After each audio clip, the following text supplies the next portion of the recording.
Buddy, this is Kary Oberbrunner with my friend and coach, Jill Young. How you doing today, Jill? Hey, I'm great. Thanks, Kary. Listen, you are fantastic. In fact, we are going to be talking today about the courage to keep going when you feel like giving up. Talk about the world today. I mean, don't you feel like people today are giving up? Some, maybe not us, Well, uh, not us, but I'm very fortunate. I have surrounded myself with really great entrepreneurial companies like you. I'm in entrepreneurial groups. And so when I look out at the world, I do not see people giving up until good. until I look outside of my circles, or I have a chat with maybe an old friend. Happened to be with my family a couple of weekends ago, and there's some people in the family that are like, "Oh no, I want to give up." So I do realize I'm in this little bubble of non-giver uppers. Yes, I like that term. I like that term. I make up words. I Hey, make up words. I Yeah, like the term. but So, we're tempted. We're all tempted. yeah, absolutely. Well, listen, we have Carolyn from Chicago. We have other people jumping in. Go ahead, tell us where you're from. You're in Texas. Yes. Yeah, I'm in Texas. I'm in Dallas. I'm actually in Tarrant County, so closer to Fort Worth. People in Texas are very particular about that. Are you Dallas or are you Fort Worth? There you go. Yep. Well, Tina says, great topic. I need to hear this today. So this title hooked her in. Here's what we're going to do, folks. We're going to take a deep dive into this content. We're going to share even how Jill and I met. Jill is actually going to be speaking to our private firing mastermind where Trish is going to be there next Monday. And you're going to take us on a whole 90-minute journey through some amazing things. But today, the content is free for everybody. Go ahead and share this while you're watching. The topic is the courage to keep going when you feel like giving up. Let's even talk at the very beginning where you and I met, because I believe that courage is really what as we look back at our life and business, courage is like the difference maker. Tell us what courage has done for you. Why is it important? So number one, I love how we are approaching this because you and I are just going to share some stories, and we can talk all day long about theory, about philosophies, but man, when you get to hear people's stories, doesn't it just feel like it just sticks? Oh yeah, absolutely. Yeah. I think it feels more real when you can put some flesh on it. So what a lot of people don't know is that maybe you were thinking about republishing your books or writing a third book. I don't know. And then I certainly was at a point where I'm like, I can't keep doing what I'm doing in the business. I knew that 100%. And then what's that? Well, no, I was just going to give you a term for that. Tell me. Well, we have a term for that in business coaching, and we call it hitting the ceiling. Hitting the ceiling. I love it. It's everything that you're trying new things, but you're getting frustrated. Everything you try just maybe gets you a little bit ahead, and then you kind of drop behind. And it's interesting that you and I were both hitting the ceiling in different ways. Sure. And it does take a lot of courage when you feel like you're hitting the ceiling, because a lot of times, and this is just what I found in my life, in order for me to stop just hitting that ceiling, I've got to look outside myself for a different capability, Ooh, that's good. That's good. That's why she's my coach, folks. Listen up. And I'm her publishing coach. Right. So we do that. But so you say that when you're hitting the ceiling, a lot of people probably fake it, or they medicate, or they distract. But you say that you have to look outside yourself. What does that mean? Well, I think a lot of times we need to look outside ourselves. Maybe not every time, but it sure is a little easier when you find a partner. Yeah. You find somebody who has been there before. So if I'm here and hitting a ceiling, what do I want to do? I want to look around. Who has broken through that ceiling before and helped me grow? In my case, you had mentioned that maybe it was on my mind to republish these books or write I don't know. Was it? Well, it was, but I was stuck with that. I had written 2 what I think are beautiful, amazing books, And the people who've read them these are beautiful, amazing books. These are great books, but they were sitting on the shelf. In fact, literally, you can probably see them sitting. I see them back there. They're fantastic. The orange ones. Love them. But they're just sitting there, and I knew they could do more for the world. I just didn't know how.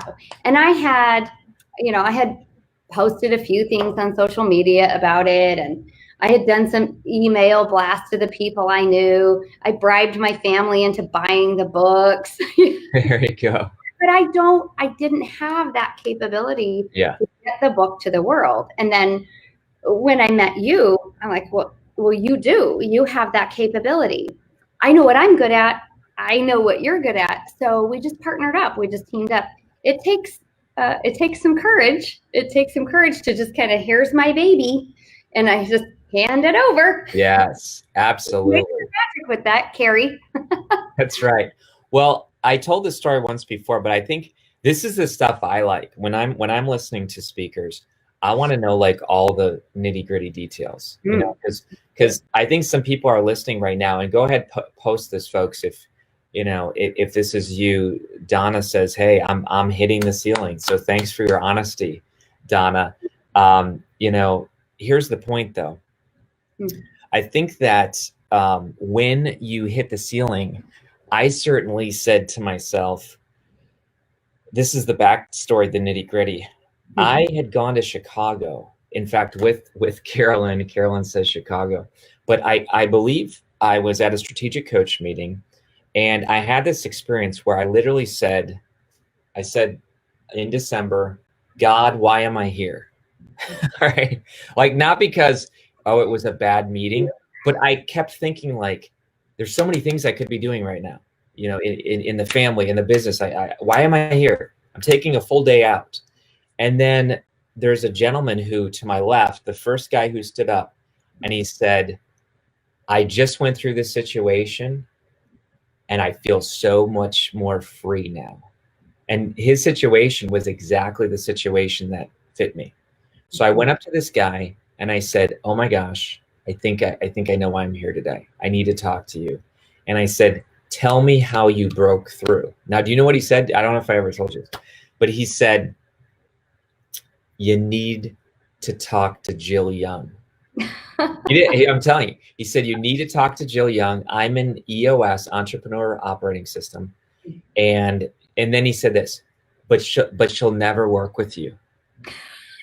Because, no, I'm serious. She said she's so good and so busy that she'll never work with you. And so I'm hearing this, and my personality, I'm like, game on, let's go. I'm like, game on, let's go. So what I did, Jill, is I got your book. I got your book that night, and I listened to the whole book. And I said, she knows something. So let's talk about that. You were at a point where you needed help. I was at a point where I needed help.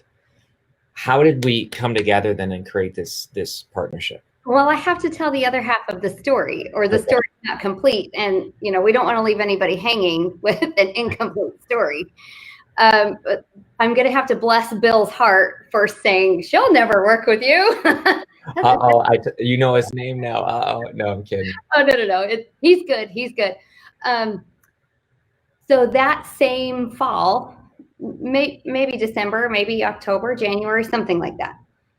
I too, this had been on my mind. I knew I had I have the talent and the gift of simplifying. Yeah. And I simplify into beautiful books. They just have to come out of my brain. They have no choice but to come out of my brain. In fact, I told somebody the other day, they said, you have a goal to write a book a year? And I said, I don't think I have a choice.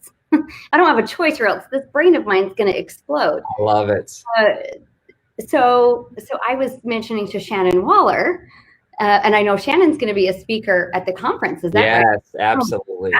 I want to go to the conference. I know I'm speaking at the conference. Can I please go as well? You can. Yes, you can. Anytime Shannon speaks, I just gobble up all of her words of wisdom. She said you need to talk to Kary Oberbrunner. So it's just, isn't it just beautiful how things bring us together? Yes. And if you're listening to this, like I'm listening to our own stories because I can't help but observe. it might feel very perfect and very, serendipity, and this is a God thing, and he put us together, and all of that is probably true. But please know that this had been on my heart since I first published the book in 2016. Wow. Overnight, I went, oh, I found this really cool guy, Kary Oberbrunner, and now everything's going to work. You didn't find me and go, oh, today everything's going to work. We both pondered about it, and we had some pain in the middle. And that difference between the pain and the relief of, oh my goodness, I found this right partner. Yes. It's just so much better when you've been through some pain. So if you're going through some pain right now, I feel you. I've been there before with this and many other things. It's just fortunate that we get to share kind of the end of our story, and not the end, we're going to work together forever, but we're at the peak of this excitement. Yes. It's not always right there. There's, there will be pain you got to get through to get there. And just because we met together, and then you said, hey, I can help structure the business. Mm-hmm. And I said, hey, I can help publish your book. There's even more pain. like people have to realize that change is painful. And so to republish a book, I'm going to be real for everybody.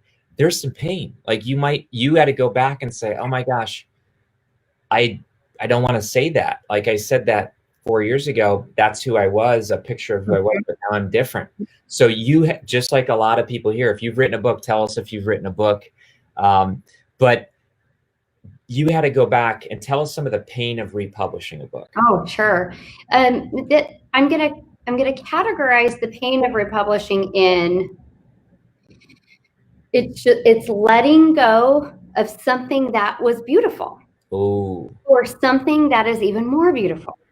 I'm never going to look at these first two books and think, oh, they were a piece of crap. They weren't a piece of crap. They were good for everything that I could do for them at that point. And now I have to let go of that good thing. Look at me. I don't know if you can tell, but I'm getting. I can tell you're getting emotional. When this is the first one, right? You put your love and beauty into this. And there were parts of it that, because Kary knows what he's doing, and I didn't know what I was doing with certain parts, he just lovingly, thank you, Kary, said, that's not going to work. Yeah. Work. And I remember us even chatting. You said, well, we can just use the same cover. Yeah. Remember that? I love this cover. I love the cover. Yeah. I love that. And he said, well, there's just a few things we know in publishing that cover's not going to work. It's cute. It's adorable. People may like it, but it doesn't sell. So I let go of that. But the way I let go of that, where it wasn't just so painful for me, because I'm big into coping. Yes. One of the people on the chat, I'm sorry, I didn't catch your name. You said I coach with emotions. Oh, that's good. Emotions. The emotion that I used is, I'm going to celebrate that this thing was great for the writing, and now I'm just replacing it with something better. I think I also do that with my drafts, Kary. Yes. When I'm writing the draft. I do it. You get tied to it. Say it again. What? Like you get tied to your draft. Yeah. I do. And then when I do the redraft, or when the editor says, "Oh, this section's got to go above that section," I'm like, "No, because this was so brilliant." And then I just go, "Wait a minute, but this new thing is more brilliant." So that's so good. Yeah, that letting go of the title of the second book, I thought it was so clever. Yeah. So it's all about courage. Yeah. So I titled it In Courage, as in, see, now I have to explain it to you what it looks like. Now I have to hold it up. Yes. In courage. So freaking clever, because I want you to live in the space of courage. Right. Where he said, when you say that on a podcast, or somebody says, hey, read Jill Young's book, In Courage, they type in E-N, in courage. Which I did. I did that night. I absolutely typed in that and I couldn't find it. And I'm like, oh my gosh, I don't know if she exists. I know. Yeah. So it was painful, but wasn't that clever and adorable? Absolutely. But if the work is so good that I want it to be exponential, and I want it to have power throughout the world, if I would like it to ignite souls, Yes. I choose to let go of that cleverness, and there you go. This is so good, Jill. Now we This move is so forward. good. So, Jill, I love what you're saying. Then you started coaching our business, and I knew there were things that we needed to fix and change, and that was painful. Yeah. Even down to, I would say, mostly me letting go of control. You know, I mean, hey, back when the company's small and you can control it and know every client and make every decision, it feels real safe and secure, but you can't grow. So how have you seen entrepreneurs struggle with that?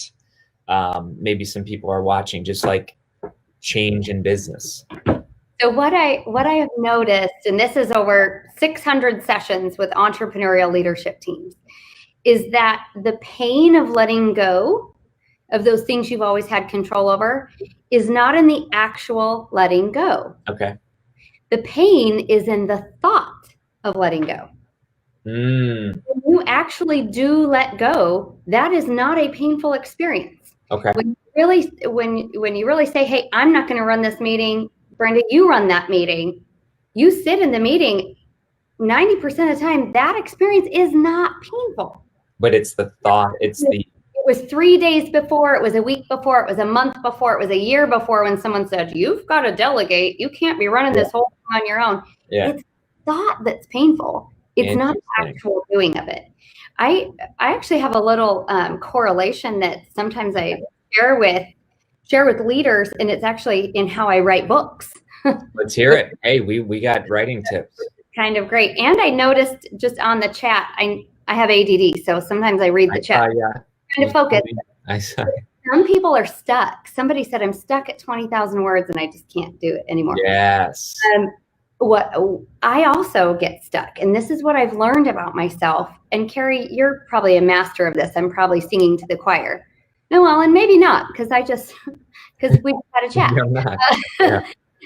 When the painful part, or the part where I'm stuck, is when I'm thinking about the book.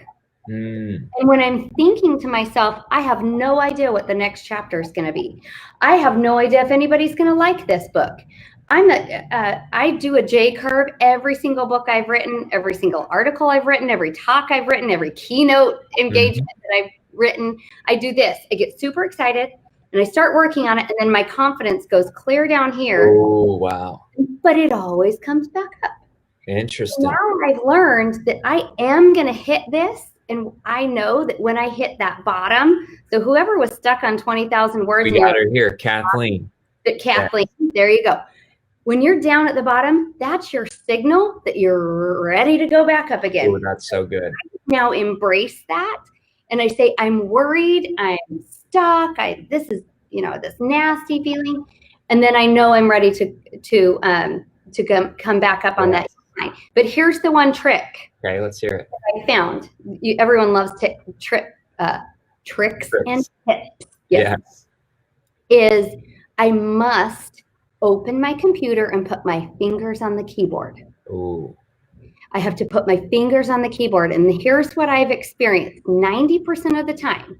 When I put my fingers on the keyboard, that's when the words start flowing. If I'm in the shower or driving, or if I'm on a run and I'm like, I have no idea how, I don't know what's going to come and I'm stuck, I don't allow myself to ruminate at that point anymore, because it's not productive. But man, when I put my fingers on the keyboard and I just start typing, that's when it flows. Interesting. So really the battle for you is getting the butt in the chair. Right? I have to open the laptop. Jill, you have to open the laptop. And even though, here's the crazy thing, even though I know that, and I'm sharing my secret with everybody, even though I know that, I still, you know what I do? I wander around, I get an apple, I eat some Cheetos. I start cleaning my office for the first time in years. I look at something and I go, oh, I haven't, maybe that'll give me an idea. And I wonder, and I think, oh no, I got to do some jumping jacks first. Wow. I should meditate before I write. I'll meditate, but no. Jill, I have to tell myself, Jill, open the computer, sit your butt down, open the computer. Wow. Because I get it. writing is an isolation sport, you know, like you have to get quiet. And that's why I think a lot of people struggle, because we as humanity, we're kind of scared to get alone with our thoughts, because then all the self-limiting beliefs come out. Will people like it? All those things. So let's talk a little bit about partnering, because there's a lot of people right here. How many of you would benefit immensely from a partnership like Jill and I were able to create? What kind of some people might even find their partner here. What partnership are you looking for? And more importantly, what partnership can you give? And let's talk about that point, because you can't have a partnership if you don't know who you are and if you don't know what your unique ability is. So talk a little bit about that. Yeah, that's brilliant. You know, this, for me to find my unique ability, I think, well, and I mean, I'm still finding it, because I'm never going to be done growing and reinventing myself. But for me to find something that I loved and was in my genius zone and that the world needed, I'm 45. Hello, wrinkles and all. I'm 45, and I really feel like I came into this when I was about 42. Okay. So, and you may be younger than me, older than me, but the reason I share that is because I think there's some pressure to find it earlier. That I have to, if I don't know my unique ability right now, if I don't know what I have to offer to the world, oh no. But it takes some time. It does.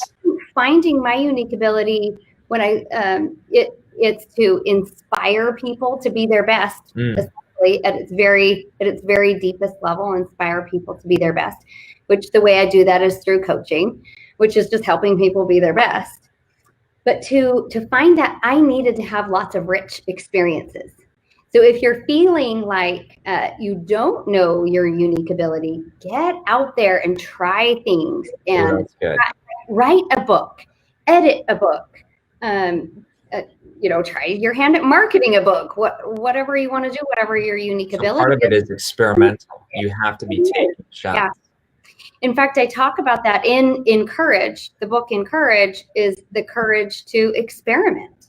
So you have to find that. But once I did, it was so much more, I was so much more confident going into our partnership, because when I saw you and your company in the stage where you were, just everybody wants what you have, and your company had to keep up with that. Yeah. So hitting a ceiling, I knew that I had a solution for you. I was so confident in my ability to help that I felt very confident going into the partnership. If you're hesitant going into the partnership, that's a spooky place to be. Ooh, that's good. Sometimes when you go into a partnership, you're thinking, what can I get from this person? Yes. And the reason Kary and I's partnership works really well is that Kary actually introduced me to this phrase.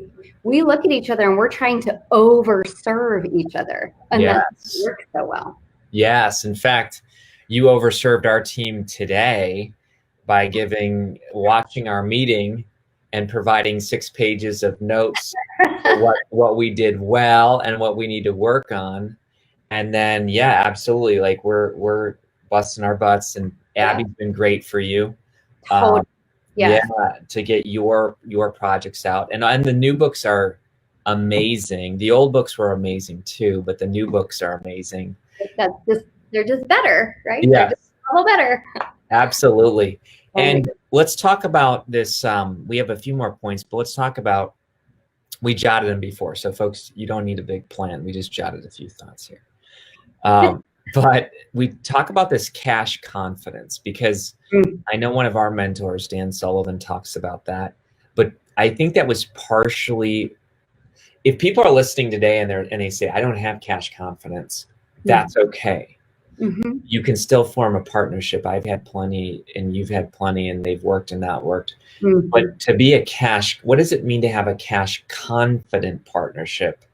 And how do you think that contributes to the success even faster? And folks, this is gold. This is stuff nobody's talking about. Okay, so listen to this.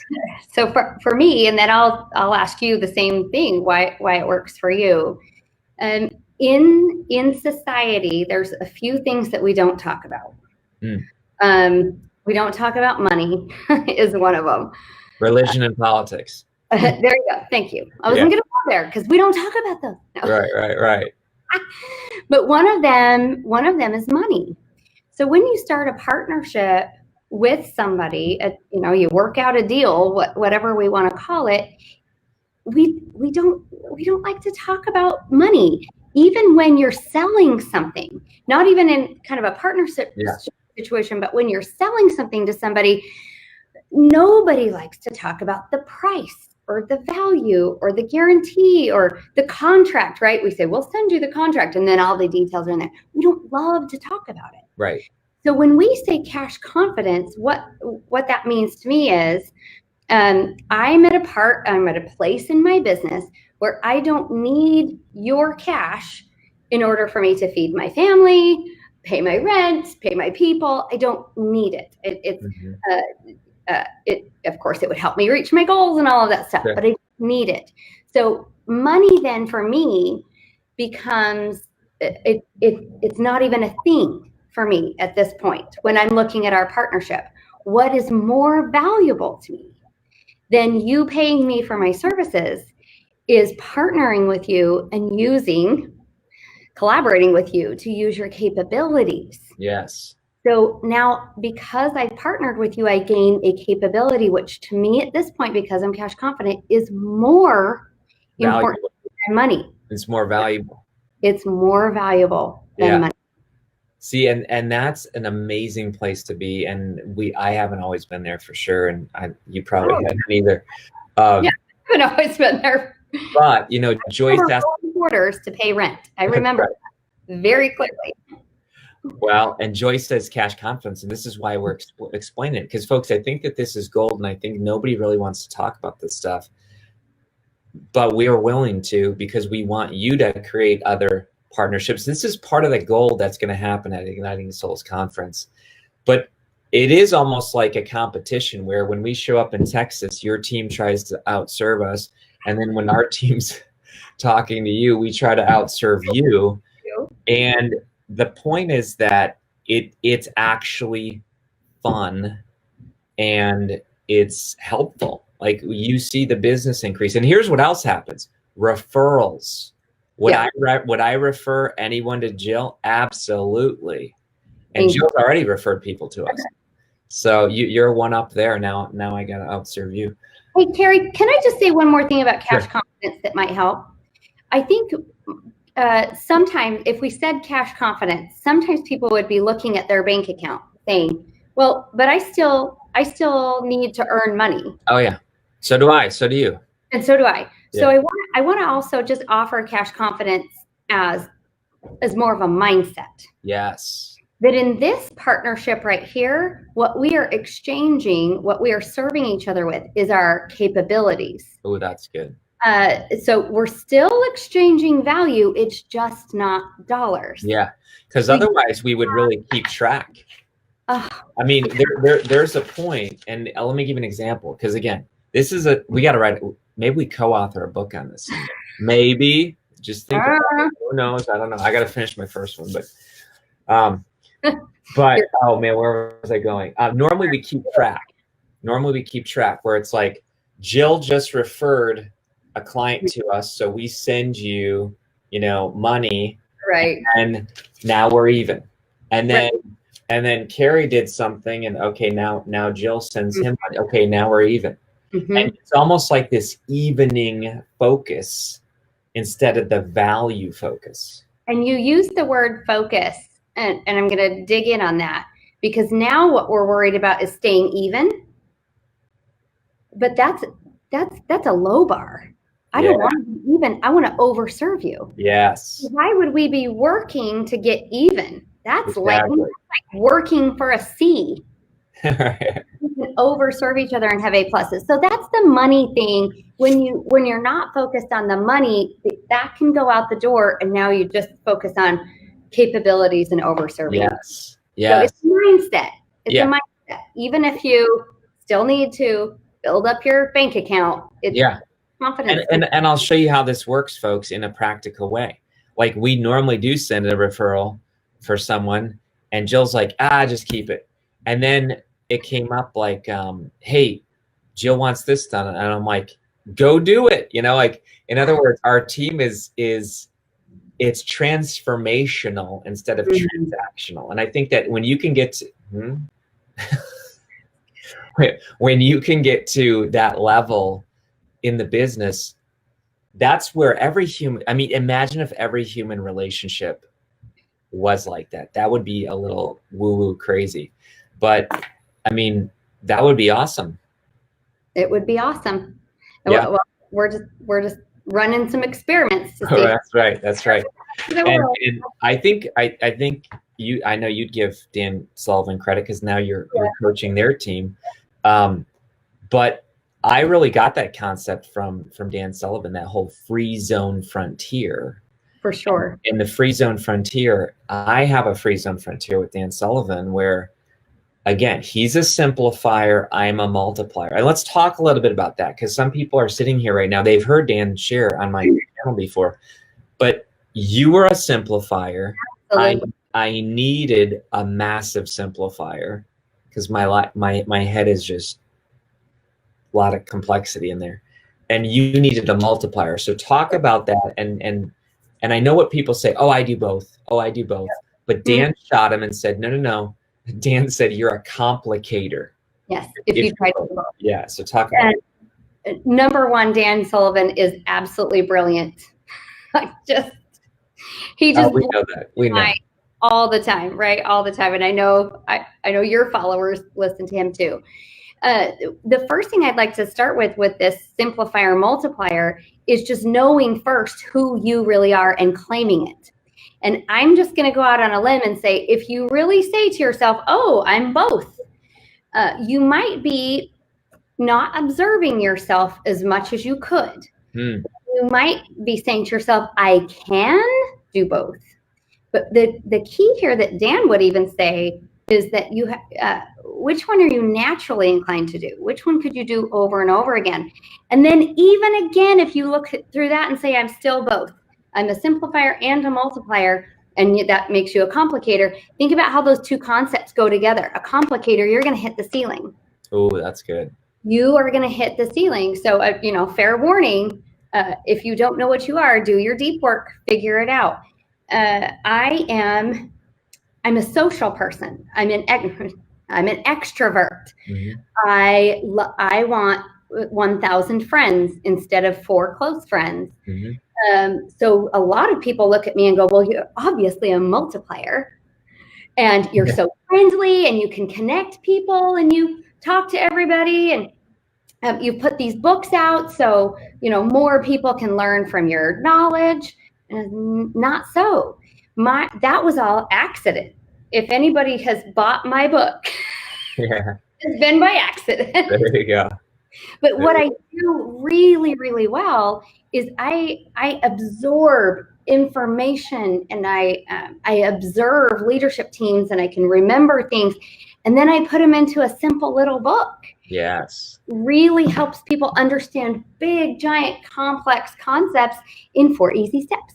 Yes. So that's what I do, and I can see it. It's out there in the world. I read somebody's big, complicated book, and I say, well, what they're really saying is 1, 2, 3. Yes. And I don't think it's brilliant, but the rest of the world needs it. They need that specification. So the first part in that is me knowing who I really am.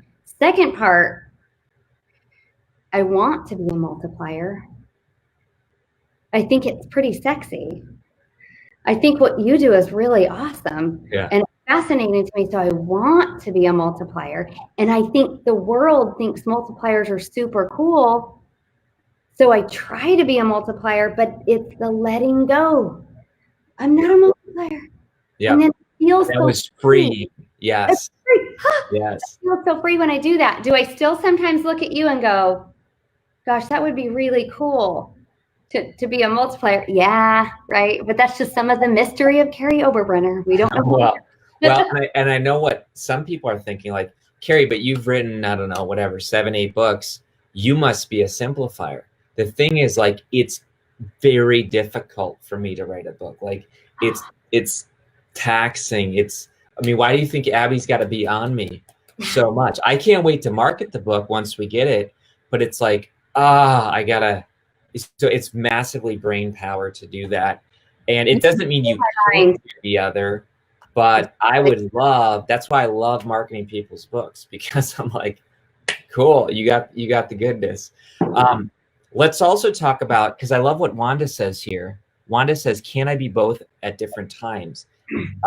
Yes, but the problem is, check this out. Dan said this the other day. It's great. Multipliers aren't looking for both multipliers and simplifiers. Oh, See what I'm saying? Like, you're not going to find your exact other capability person out there if you're just like, well, I'm 70-20, you know, or that doesn't even need, you know, I can't even multiply. 7-30. You get what I'm saying, though? But you see what I'm saying? Like, you need to be confident that you are a multiplier or you are a simplifier. Otherwise, you're not going to attract the other person.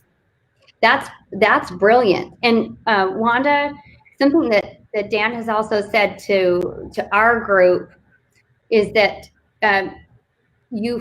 sometimes we feel we can be both or we are both because we've had to be both. Yes. Oh, I've had to be both. It's absolutely. A little bit of looking at your life, at your past, as more of a gift. And my past was great. I had to do both these things. Awesome. I did that. And now I'm reinventing myself to my true spirit, my true core. And I am a simplifier. Have I had to multiply in the past? Absolutely. I grew 2 CPA firms. You can't do that without some multiplying activities. Yeah. So you can do it.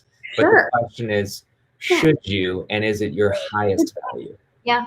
And I the choice too. It's a conscious choice on my part to go, and anytime I get stressed, now I look at it and say, am I trying to multiply?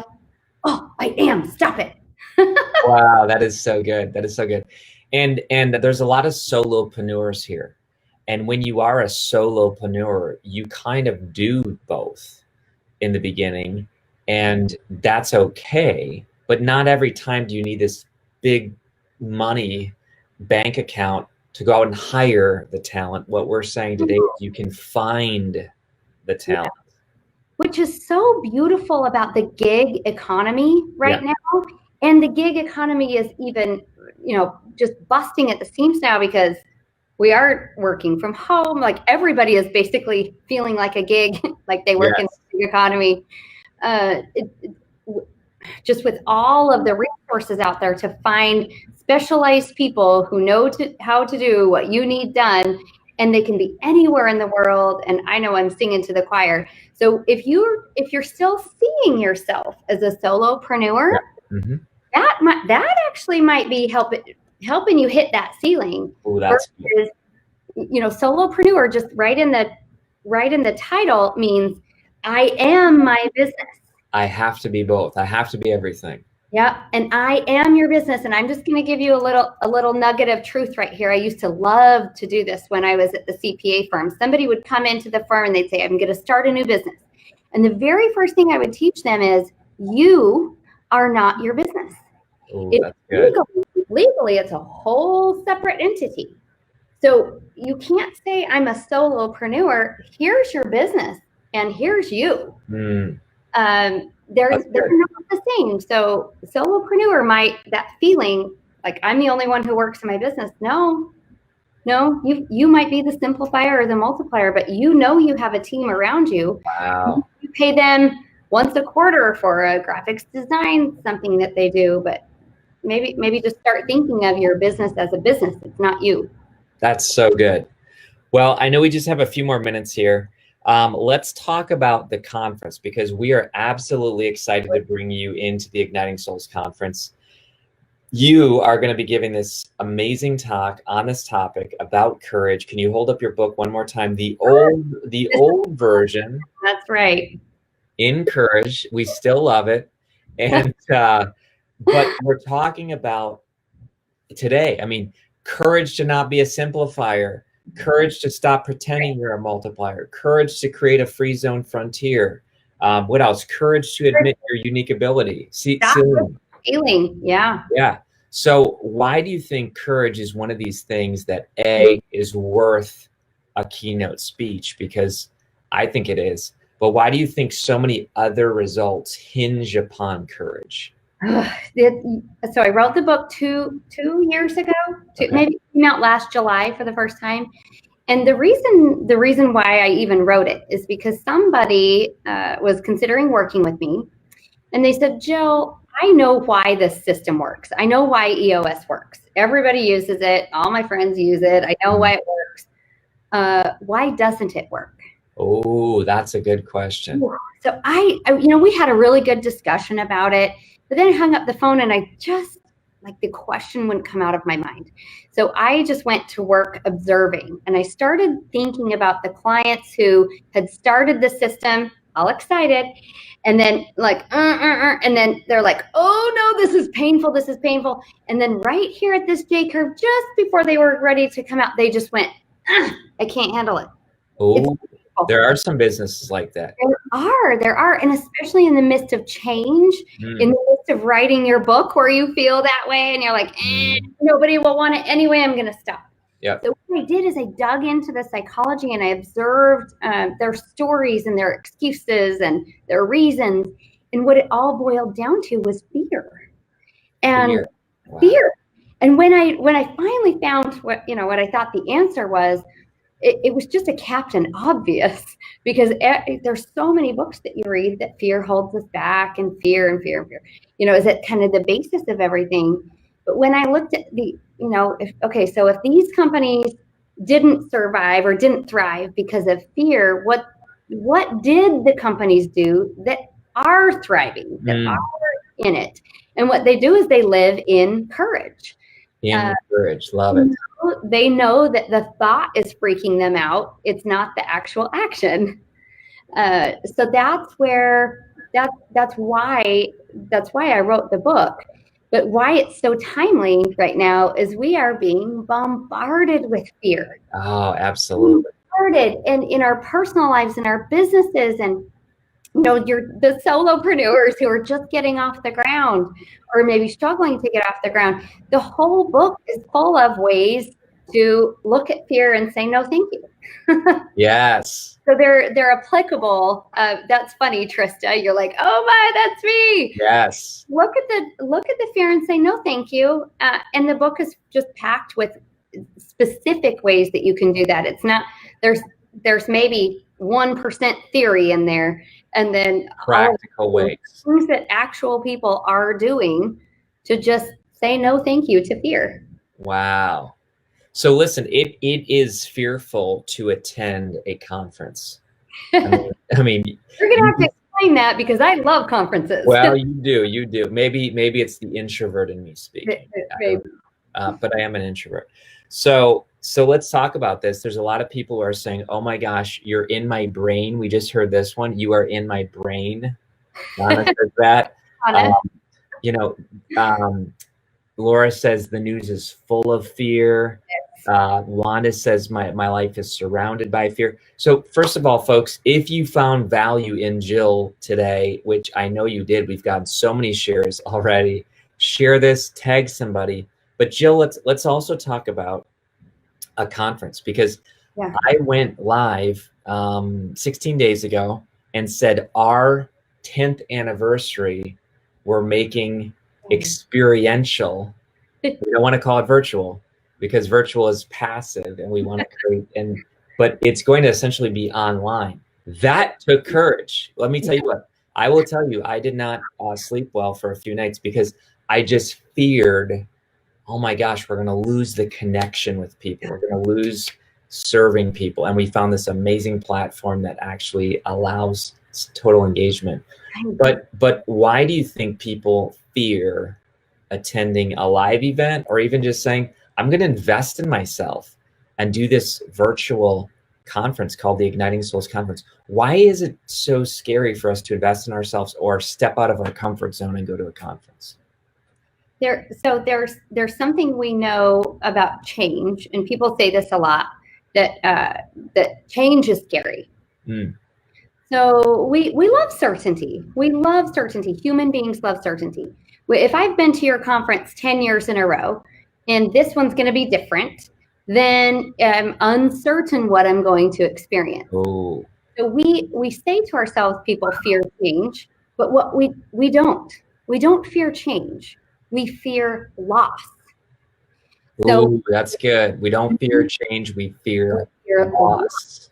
So if I'm thinking to myself, I'm certain what I would have gotten if I go in person, but now it's unknown. I don't know what I'm going to get. It's that loss of what we thought we were going to get. But again, it's just a thought. It's just a thought. So this is my experience, because I went through this same thing, you guys. Just being vulnerable. I had the chance to be a keynote speaker at the EOS conference.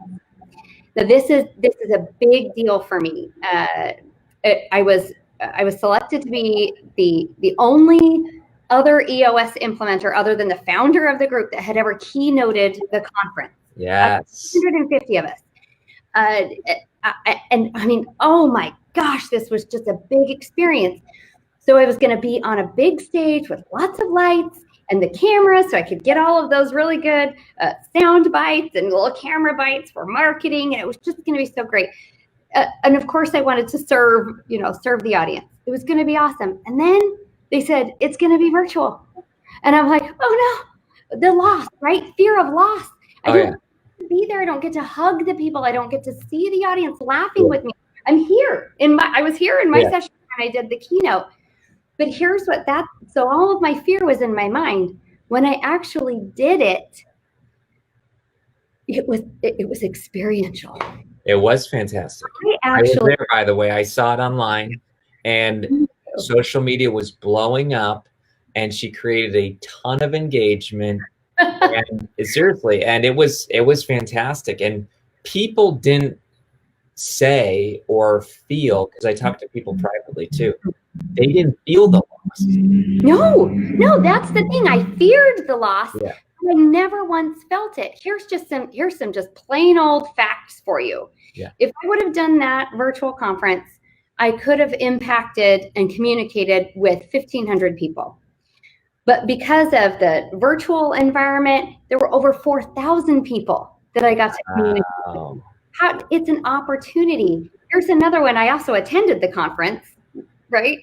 And I got to have conversations with people I would have never had conversations with. I got to see all of the chat logs and really be having conversations with many people at the same time. I got to watch the conference over and over again. And now that I've had this new experience, I look back at that and say, I love live events. But I think there needs to be some kind of a virtual option to everything. It just heightened the experience. So I think we're having a revolution with. I think so too. Absolutely. People don't need to have the cost of travel this year. Right. I mean, that's a bonus. We're all watching our bank accounts. So the cost of travel and hotel rooms, and there just absolutely are ways to engage. We just needed to get a little creative. And with the power of technology, we just absolutely did it. And I know you're planning on doing the same thing.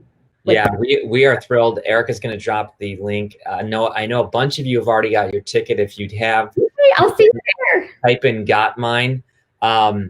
But your example is so good, and I'll close with a crazy Starbucks story. You ready for this, Jill? Last night, my daughter, who's 12, came to me and said, "Dad, can you take us to Starbucks tonight?" And I was like, "Sure, it's all good." So we went there, and sure enough, we pull up Jill to the sign, and it says S'mores Frappuccino, like the new one. Okay. Yeah. Okay. I don't know if you ever know about this. And guess what? All my 3 kids say, "Oh my gosh, look at that S'mores Frappuccino. That's what I want." But they all have their other favorite drink, the pink drink, the vanilla bean, and who knows, something else. And guess what? Only one of my kids got the s'more. The other 2 got their favorite. Yeah. And I just was quiet the whole way back. they're all like looking around the other one and saying, oh, I should have got that one. Don't you think that that's what this whole fear is? Like loss, but what if it's better? Yes.